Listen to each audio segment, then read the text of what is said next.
Karon atong isgutan ang kalainan sa mga hulog nga mga manulunda o fallen angels o ang mga demonyo. So wala pa ang unang tao sa yuta nga gibuhat sa Dios. Aduna nay buhing mga nilinalang nga nagpuyo sa yuta niadtong panahona. Og sa ulahi nahimong mga demonyo sa yuta. Miduyog usab kang Satanas sa iyang pagrebelde. Kung basahon nato ang upat ka ebanghelyo, atong makita nga sa yuta adunay laing matang sa espiritu, ang mga demonyo. Kinsa o unsa ang mga demonyo? Kadaghanan sa mga Kristohanon nagunahuna nga ang mga demonyo pareha sa nahulog nga mga anghel. Apan sumala sa mga taga-Efeso, ang sinalikway nga mga anghel nagpuyo sa hangin, dili sa yuta. Ang upat ka ebanghelyo nagpadayag nga sa istrikto nga pagkasulti, ang mga demonyo dili gayud mosulod sa kahanginan, kundili mobalhin sa yuta o moadto sa tubig nga mao'y ilang puloy-anan. Hinumdumi ang pangitabo sa mga tao nga gisudlan sa daghang mga demonyo. Mateo Kapitulo 8 versikulo 28 ngadto sa 32. Sa dihang gihingilan ni Ginoong Hesus ang mga demonyo, nagpakiluoy sila kaniya nga tugutan sila sa pagsulod sa usa ka panon sa mga baboy. Human ang mga demonyo mosulod sa mga baboy, ang mga baboy midali ngadto sa tubig, diin ang mga demonyo gusto nga magpabilin. Ang Mateo Kapitulo 12 versikulo 22 ngadto sa 27 o versikulo 43 ngadto sa 45 makahuluganon kaayo niining bahina. Niining nga bahin sa pulong ato makita nga si Satanas adunay iyang yawanong gingharian ug nga siya mao ang magmamando sa mga demonyo. Ang versikulo 43 nag-ingon, sa dihang ang mahugang espiritu, ang mga demonyo, mugula gikan sa usa ka tawo. Kini musuroy sa mga dapit nga walay tubig, mangita og kapahulayan, ug dili makakaplag niini. Ang demonyo nga gihinginlan gikan sa buta ug amang nga tawo, nangitag kapahulayan nga wala niya hikaplagi sa mga dapit nga walay tubig. Kini nagpakita nga ang dapit nga pahulayan ang puloy-anan sa mga demonyo anaa sa tubig. Ang bersikulo 44 nagsulti nato, kung unsay mahitabo kung dili sila makakitag tubig.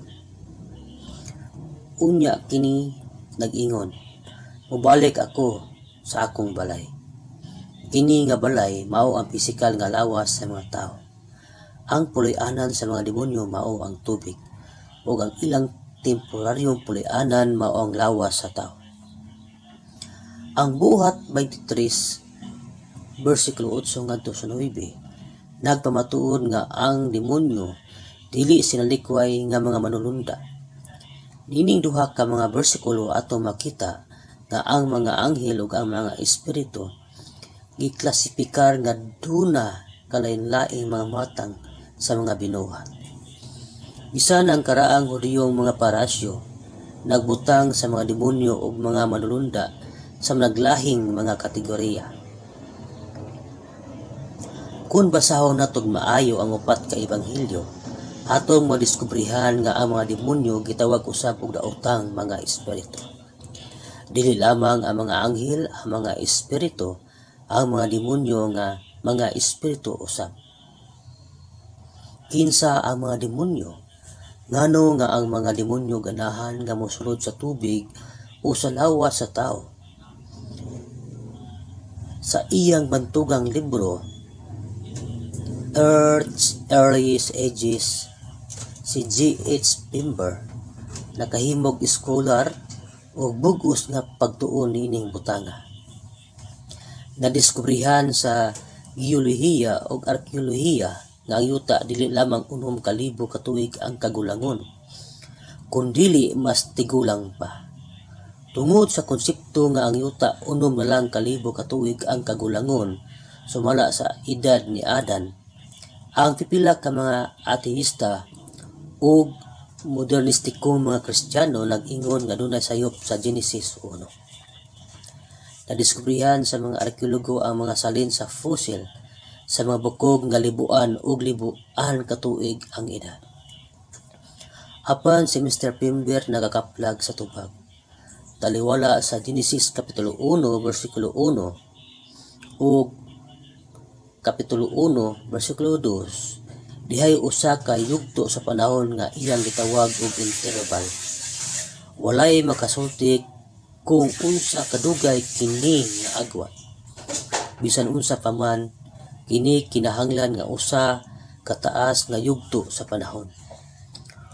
Human tun-an pag-ayo kining butanga, si Pimber mahinapos nga sa usa ka tinong panahon, human sa orihinal nga paglalang, si Satanas ug ang iya mga manulunda ni rebelde. Dugang pa gipasabot ni Pimber gikan sa record sa Biblia nga niining wala pa ang Adan nga kapanahunan, diha na sa yuta ang pipila ka buhing mga binuhat nga adunay mga espiritu, ug nga kini nga mga binuhat miduyog usab kang Satanas sa iyang pagrebelde batok sa Dios. Pusa si Satanas ang iyang sinalikway nga mga manulunda ug kining mga buhing binuhat tanan gihukman sa Dios. Human sila gihukman sa Dios, kini nga mga binuhat nawad-an sa ilang mga lawas ug nahimong walay lawas nga mga espiritu. Kini ang hinungdan nga ang mga demonyo gusto nga mosulod sa pisikal nga lawas. Ang tubig diin gihukman sila sa Dios na himong kahilatman, diin kinahanglan magpuyo ang mga demonyo. Ipamatud-an pa ni Pimber nga ilalom ni ining lawom nga tubig ana ang gitawag nga bungaw. Ang rigong hubad sa Genesis Kapitulo 1, versikulo 2 migamit sa pulong nga abis. Sa paghubad sa pulong nga lawom, ang lawom nga tubig mao ang pulianan sa mga demonyo. Usa ka adlaw samtang naglawig si Jesus tabok sa dagat, mihuros ang kusog nga hangin ug mihuros ang kusog nga unos. Ang Ginoong Hesus wala magampo. Siya misugo sa hangin sa paghunong ug sa unos sa paghilom. Mateo 8, versikulo 23 ngadto sa 27. Ngano nga ang hangin nahimong kusog kaayo nga hangin ug ang tubig nahimong bagyo. Tungod kay adunay mga sinalikway nga mga anghel sa hangin ug mga demonyo sa tubig.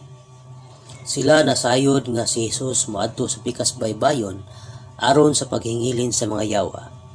Mateo Kapitulo 8, versikulo 28 ngadto sa 32. Karon ang hangin puno gihapon sa sinalikway nga mga anghel ug ang yuta puno sa mga demonyo. Isip mga anak sa Dios, kinahanglan mahibalo kita ni ining mga punto mahitungod sa universo ug hilabi na sa yuta. Ang dauta mga manulunda misunod kang Satanas sa pagrebelde batok sa Dios. Ang mga demonyo laing matang sa binuhat, walay lawas sa mga espiritu nga nagpuyo sa tubig ug nagtrabaho sa yuta. Si Satanas mao ang prinsipi ni ining kalibutana nga naglakip sa yuta ug sa hangin. Sa gingharian ni Satanas anaa ang sinalikway nga mga anghel sa kahanginan, ang mga demonyo sa tubig ug ang hulog nga mga tao na anaa sa yuta.